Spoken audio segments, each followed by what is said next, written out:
Hey, going to take a look at my favorite features here on the CDJ-3000, so let's get right into it. That stacked waveform is one of my favorite features right there. Because, you know, I started off with software and I liked having waveforms, and now we have them.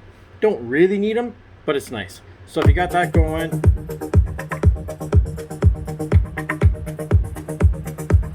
set that to be the master, right? And then we come over, you can see this is the track I want to mix in.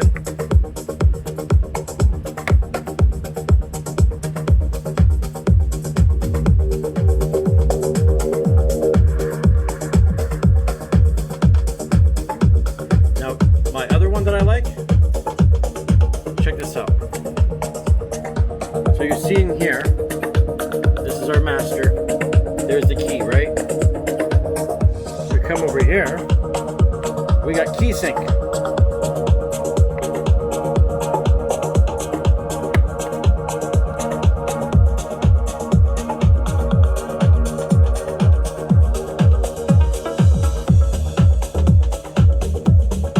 Makes all the difference. I like that we had the album artwork sitting in the center dial. Another thing I enjoy, some people want to have the waveform in the middle like the DJ-1000, but like seriously, do you really want to look at a little tiny screen for your waveform when you have that 9-inch screen there? Really no reason to. And another one, the interface. This is great. So this is another thing. See over here, you get preview, right?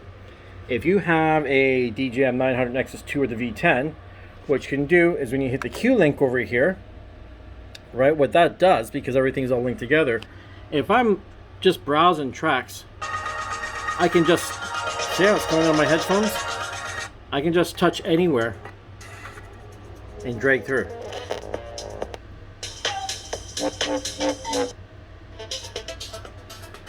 That right there is by far the best feature complete. Because seriously, I don't know why this phone doesn't want to focus. Could be my glasses that maybe I can't focus properly myself.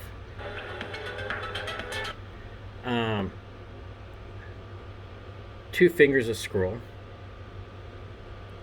Oh no, not even. See, I'm so used to that. It's literally, so on the track it's one finger. No multi-touch on this thing. So just keep that in mind. I'm used to two fingers scrolling for, like, you know, the mouse, right? So even though the track's playing, I can still,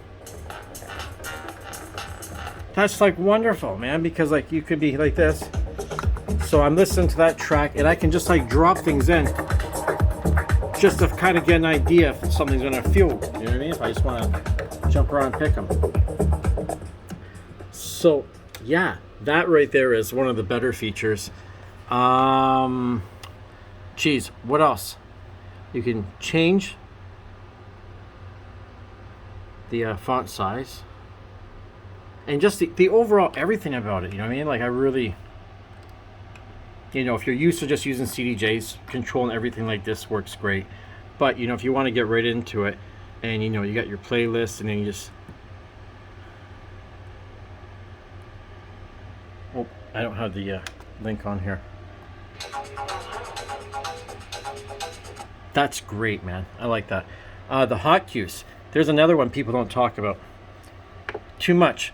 Well, because it has it, but there's a trick that you can do on a CDJ that you can't do on anything else. So let me delete the hot cues here, and let me put a hot cue in right there. Turn this up here so you get and let's go to the next track.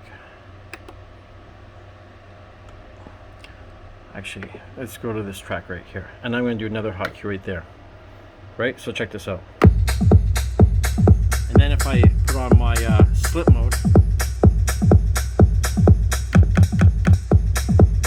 I jump to the other track. Take off slip, and you'll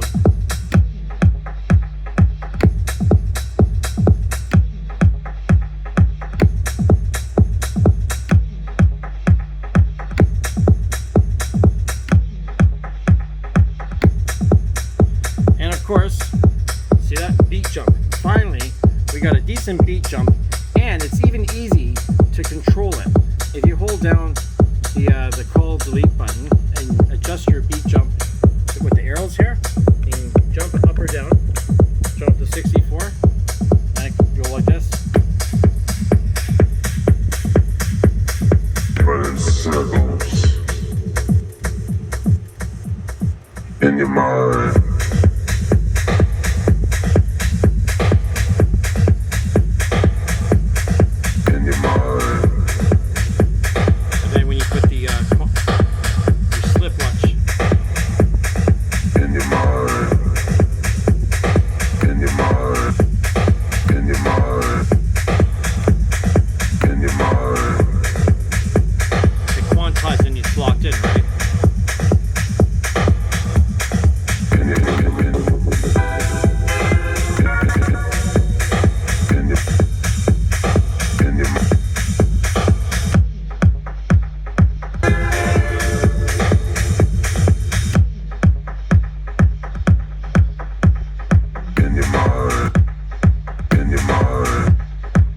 So you get the basic idea. So you could take like an acapella, for instance, and throw in just a bunch of words in there, and then with your quantize on as you're playing your other tracks, you could just jump around and do that. And you can do that for both decks, so you could have a total of 16 different samples. You know what I mean?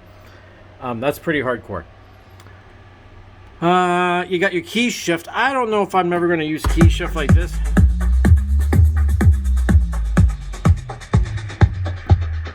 I've seen some people do some tricks. I'm only going to I'll sync the key, but I don't know if I'll be shifting things. You got your beat jump there, your 2 pages of 64. Your beat loops, of course. And speaking of the beat loops, you now have the 4-bar loop and you got the 8-bar. Before you could just hold the 4 and turn it into an 8, so it's not really a big deal, but it's kind of nice. And then if you want to, you hit it again, and now you get 16. See what I mean? And it shows you right there. Now we get 64, 128, 256, a 512. I don't even know what that. Oh, I guess. Oh yeah, it gets to the end and it starts over again. That's interesting. I didn't even really know it could do that.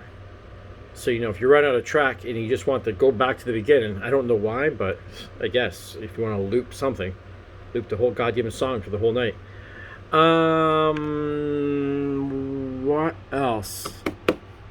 That's it, man. Just, you know, everything. The way it feels, the fact that it's an actual, it's more like a computer now because it has 2 ARM chips in it. No big deal. Everyone's phone has chips just as powerful too, you know what I mean? Like, it's nothing special, like they did anything crazy in here. But it changes everything because now with firmware updates, you're going to be able to add new features and stuff, because basically this is a computer with an operating system in it running software, or not really an operating system, but it's running the software. So they can make changes to the software. They can add new things. I suggest if you're going to add anything to the software, there's one thing that's missing. You put the hotkeys in. How about a slicer mode? Because Serato guys love slicer, the Denon guys like their slicer, the Tractor guys, they use it too.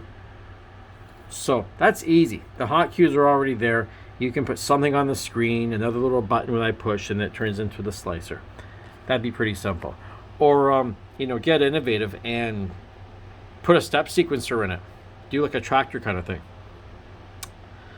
So yeah, that's it. As I dig around more with this thing, I will do more videos and go over a bunch of other things. That's it.